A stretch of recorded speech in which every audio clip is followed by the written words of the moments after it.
karena memang hanya membahas semacam kisi-kisi lah ya, kisi UAS. Dan juga nanti juga akan dibahas tentang ya tanya jawab kalau misalkan dari tugasnya kemarin ada yang kebingungan ya, meskipun sih ya saya yakin udah banyak sebetulnya resource di internet ya tentang unsupervised learning. Cuma tadi tidak boleh menggunakan Seaborn karena Seaborn sudah umum. Jadi bagusnya tetap menggunakan Matplotlib ya, dengan ya sebetulnya kisi-kisinya bisa menggunakan Skimen ya, KNN itu juga bisa membuat clustering. Cuma pertanyaannya ada berapa cluster? Nah kalau kita kan udah tahu clusternya kan sebetulnya ada 3 label ya. Nah nanti harusnya machine learning itu dengan sendirinya dia tahu bahwa ada 3 label, dia ada 3 warna gitu. Nah nanti teman-teman harus membuat clusternya menggunakan KNN. Sebetulnya ke arah sana. Dia tidak menggunakan Seaborn. Karena Seaborn itu ya package-nya semi ada, tapi nggak ada machine learning-nya sih. Cuma dia bisa membedakan secara cepat. Ini tuh warnanya biru, misalkan kumpulan data yang mirip ya, membuat cluster-cluster. Tapi harusnya menggunakan pendekatan KNN. Jadi nanti dilihat mana yang paling dekat yang bertetangga, dia adalah satu kelompok yang sama. Mana yang berdekatan bertetangga, dia berkelompok yang sama. Yang meskipun nggak dijelasin, ada misalkan menggunakan Euclidean distance ya misalkan, itu juga nggak perlu sampai sana. Yang penting bisa membuat klasifikasi, membuat cluster. Ini clusternya si Versicolor. Terus apalagi sih? Lupa saya. Ada 3 ya. Virginica. Mas apa lagi lupa namanya. Itu ya. Nah,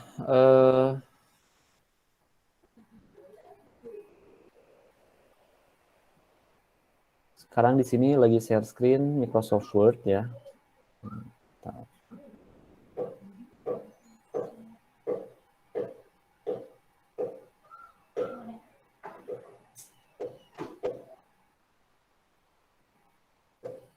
Nah, jadi ini kisi-kisi.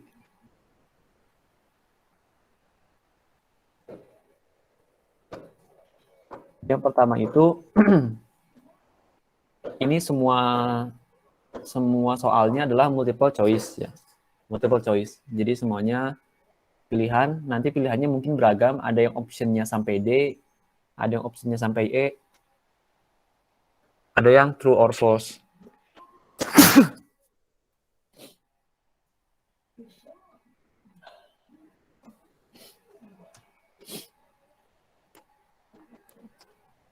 Ya, sorry tadi bersihin dulu. Ya, jadi nanti optionnya bisa jadi 4 pilihan, A, B, C, D, bisa jadi 5 pilihan, A, B, C, D, E, bisa jadi 2 pilihan, true atau false ya. Tergantung nanti masing-masing dosen itu membuat soal seperti apa. Nah, ujian kita itu pada hari 21 Januari ya. Itu harinya adalah hari Friday, Jumat. Oke.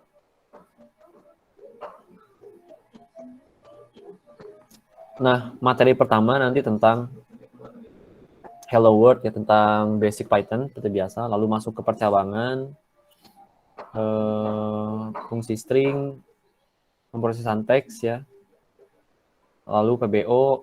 Ini ada PBO-nya ada 2, ada kelas, ada poly, ada inheritance, lalu ada debugging, ada NumPy, Matplotlib, ada Pandas, sama konsep pengelompokan data ya yang kemarin ditugaskan tentang supervised learning, dan lain-lain. Tuh. Nah, jadi yang materinya tentu yang sudah dipelajari ya, yang sudah diajarkan, dan nanti juga rekan-rekan harus belajar mandiri juga ya, untuk memperkuat pengetahuan yang sudah diperoleh di perkuliahan. Ini jadwalnya Jumat 21 Januari jam 14.00, cuma saya belum tahu waktunya berapa lama durasinya, apakah 100 menit, 120 menit.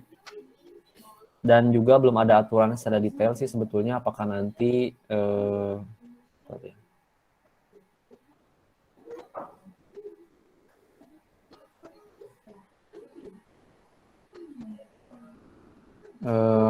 apa nanti open ya atau close atau seperti apa gitu, nanti mungkin akan diinformasikan lebih lanjutnya.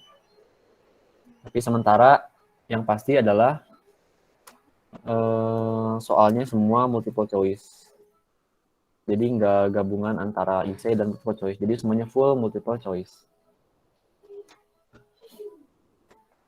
Nah, itu kira-kira ya untuk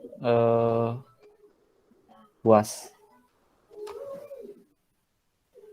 Sampai sini ada yang ingin ditanyakan?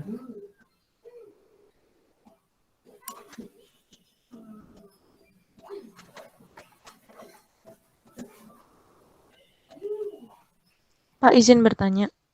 Iya, silakan. Untuk jumlah soalnya itu kira-kira berapa ya, Pak? Kayaknya sih 50 kayaknya. 50 atau 100 lah. Atau sedikitan nggak ya segitu? Apa cukup? Tergantung waktunya sih, Pak. Oh iya, waktunya sih kayaknya 24 jam. Kelamaan nggak? Belum tahu sih. Tapi kayak kalau umumnya sih biasanya 50, 120. Ngerti nggak 50, 120? 50 soal 120 menit, Pak. Iya, jangan kebalik ya. Kalau kebalik nanti gimana?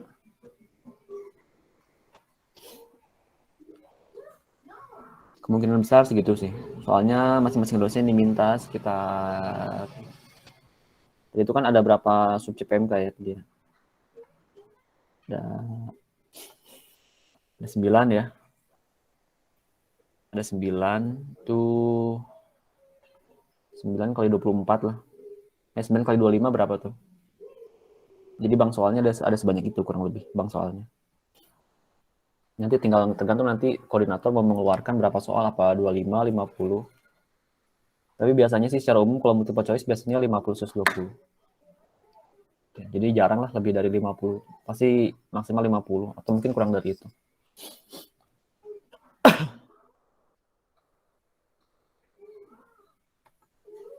Nah, ini berikutnya contoh ya.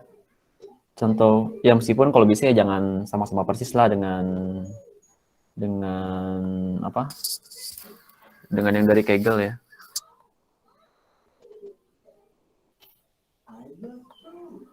Nah, di sini contohnya ya lumayan bagus ya. Nah, kalau dia kemarin kan beberapa juga ada yang nanya ya. Kemarin beberapa ada yang nanya juga apa?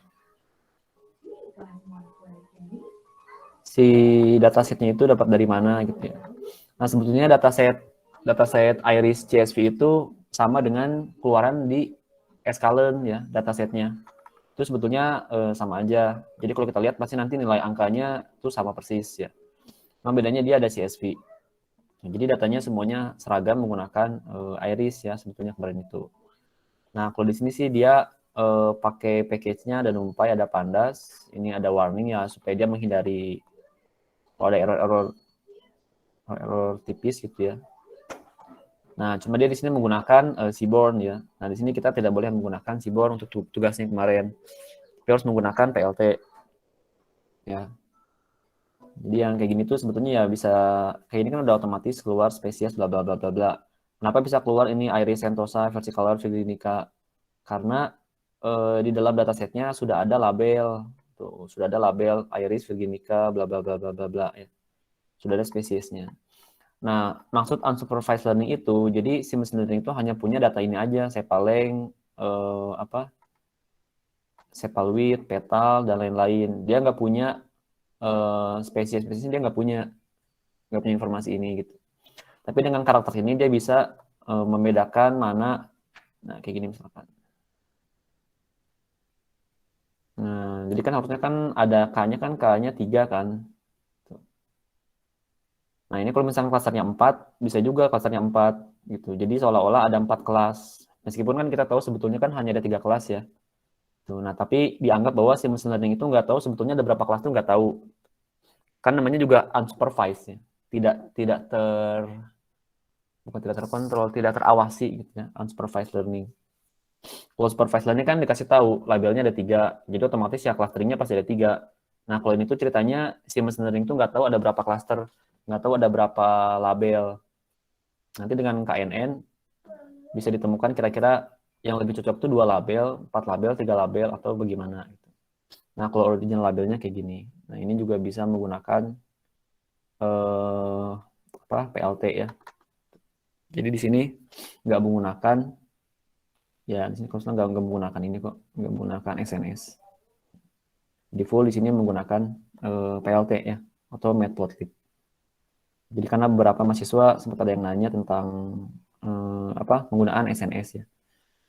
Nah, dendrogram sih sebetulnya belum pernah diajarkan ya. Dendrogram itu jadi mencari jumlah klaster. Tapi nanti di sini harusnya ada distance ya.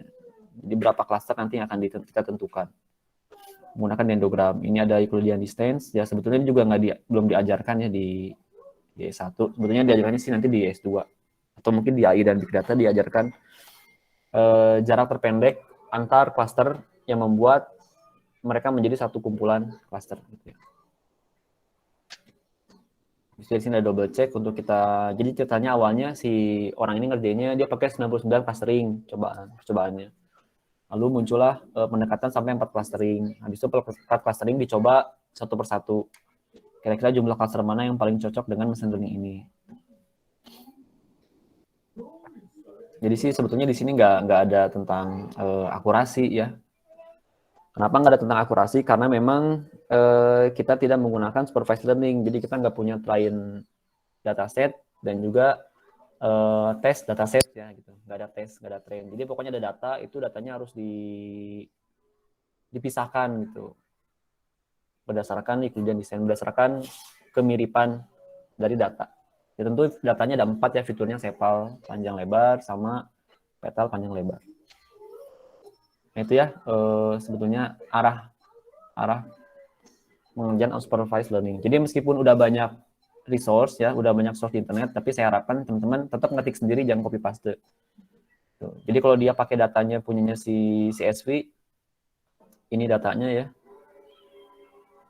dan datanya pasti ada di paling bawah biasanya. Dia upload. Nah ini datanya nih, mungkin ya. Nah ini datanya kan ada kan. Nah tapi kalau bisa nggak usah pakai menggunakan data ini gitu, nggak usah diimport ke Pandas, udah aja pakai yang kemarin, yang udah saya ajarin yang di supervised learning, langsung dari sklearn karena datanya sama kok. Gitu ya. Jadi arahnya supervised learning itu bukan ke arah akurasi, tapi ke arah pemisahan clustering. Nanti teman-teman bisa menggunakan KNN. Ya selain KNN banyak sebetulnya mesin untuk unsupervised learning. Cuma yang paling mudah KNN, dan itu juga masih banyak dipakai sampai tugas akhir atau skripsi.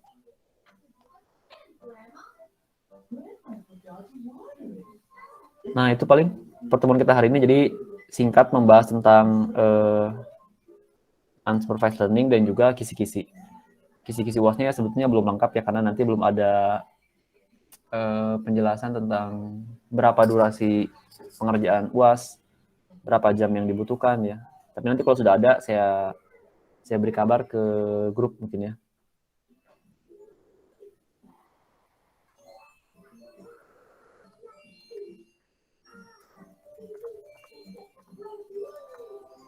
Oke, sampai sini ada yang ingin ditanyakan?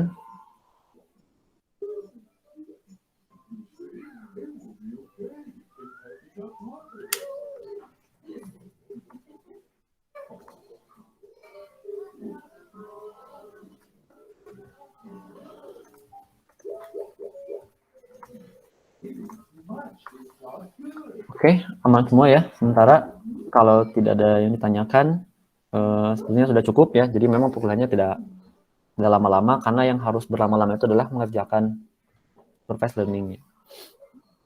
Ya, tapi kalau nanti memang nanti si UASnya itu bisa open all, ya rekan-rekan harus siapkan Jupyter Notebook gitu. Karena Jupyter Notebook runningnya cepet kan, satu sel bisa nge-running. Nanti kalau nggak pakai Jupyter Notebook lama. Terus hindari Google Collapse, karena kalau tiba-tiba Google-nya collapse, tiba internetnya error, teman-teman nggak bisa melanjutkan. Dan runningnya kan lebih cepat pakai lokal ya, pakai Jupyter Notebook. Tapi nanti dilihat apakah nanti bisa open all atau gimana juga, belum ada informasi lanjutan.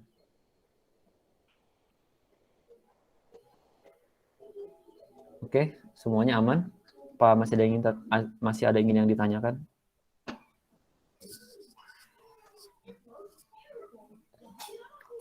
Oke, kalau aman, saya tutup pertemuan selama 1 semester ini ya.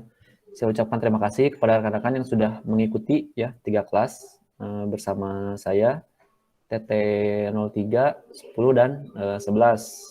Tentu saya juga mengucapkan permohonan maaf kalau selama pengajaran belum optimal ya, belum memberikan banyak contoh-contoh macam-macam coding ya, karena ini juga terbatas dari aturan Direktorat Akademik ya, bahwa 2 SKS itu kan kalau onsite kan 2 SKS itu sekitar 2 jam kurang 10 menit kalau nggak salah. Nah kalau di online kan sebanyak-banyaknya hanya sejam ya, sebanyak-banyaknya sejam.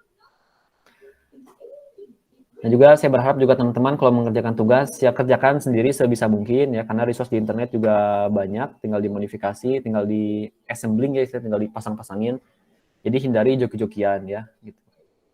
Apalagi mungkin jangan-jangan di sini ada orang yang buka jasa joki ya misalkan gitu, karena saking jagonya Python. Tapi kalau bisa sih jangan joki, jadi mengajarkan ke teman boleh, ini caranya gini, cara gini, nanti temannya silakan mengembangkan sendiri tugasnya gitu ya. Kan tugas dari saya juga biasanya nggak strict, jadi tentu boleh dibebaskan dengan cara apapun selama tujuannya sama.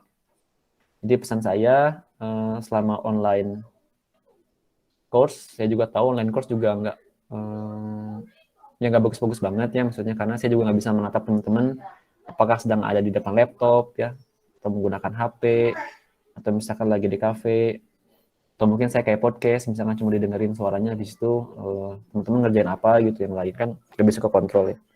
Cuma saya harapkan teman-teman bisa mengontrol diri untuk menghindari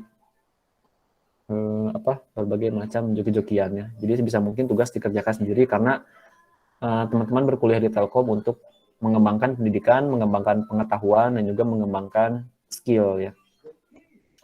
Jadi mungkin pesan dari saya, mudah-mudahan kita bisa bertemu di Telkom University secara onsite. Saya tutup pertemuan hari ini dan selamat nanti mengerjakan UAS ya. Assalamualaikum warahmatullahi wabarakatuh.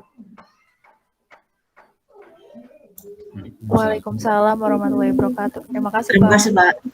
Terima kasih, Pak. Terima kasih, Pak. Terima kasih, Pak.